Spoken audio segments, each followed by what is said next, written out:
Now, as an added treat, we are going to see the locomotive pick up coal that it will need for the day. I'm going to ask that everybody get into this triangular area, clear of the tracks, and that way we'll just stand by and watch the locomotive go to this point to get to the coaling area. The first move is to go forward, clear of the switch by just past that bench there.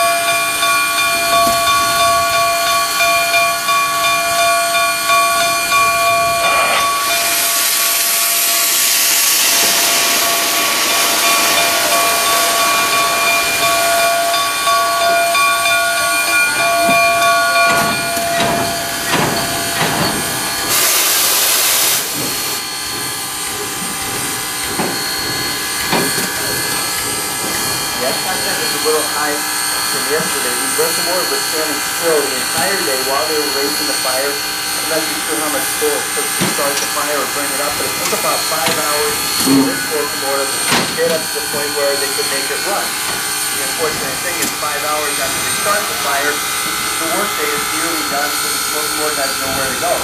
They banked the fire by putting more coal on it, which more or less snuffed out the high flames. And the high flames are they drop down a bit, then it continues to heat overnight, and it only takes an hour, hour and a half in the morning to raise this back up to steaming capacity, which is at 200 pounds per square inch.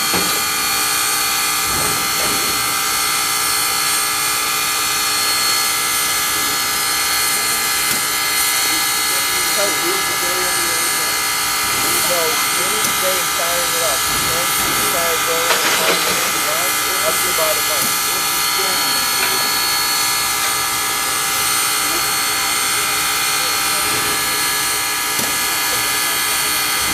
Now, the locomotive that was running yesterday ran to Moscow on a break-in run.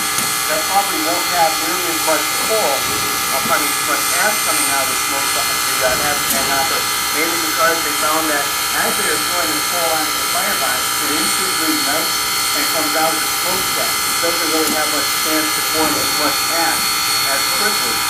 So most of the gas that they will open up from the ash can hopper on the engine tuning in the roundhouse now is more or less been sitting overnight.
Cylinders are pretty much clear of that water. You'll see those vapor coming out.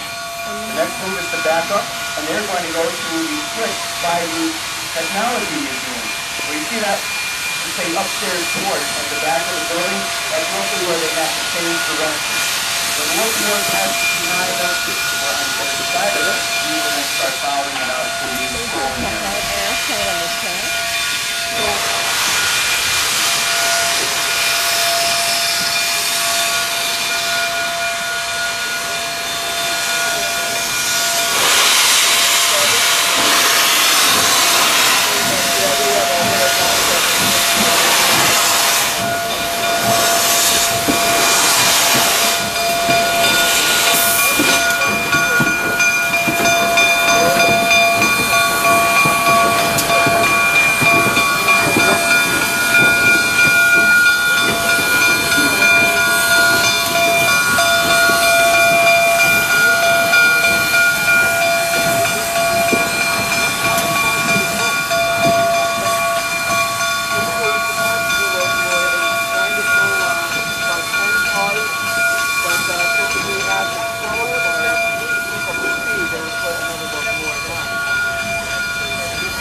You'll notice that the conductor is using hand signals to talk to the locomotive engineer. As he goes to the switch, he throws the hammer to the other side, and the red target points green.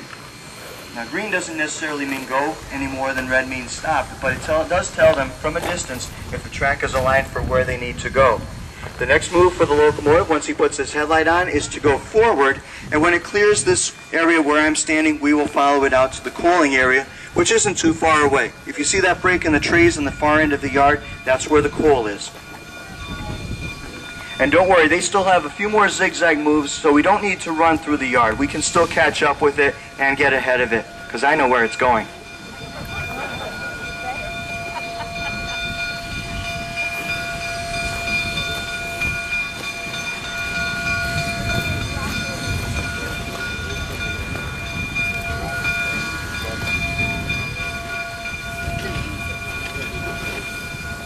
Come again.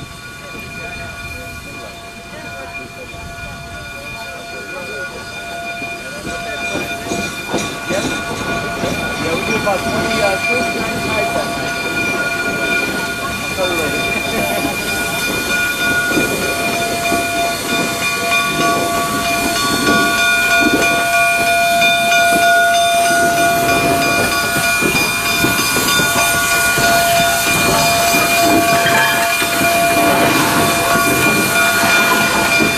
As we follow the locomotive, we're going to keep in mind for every set of rails that we need to encounter, we're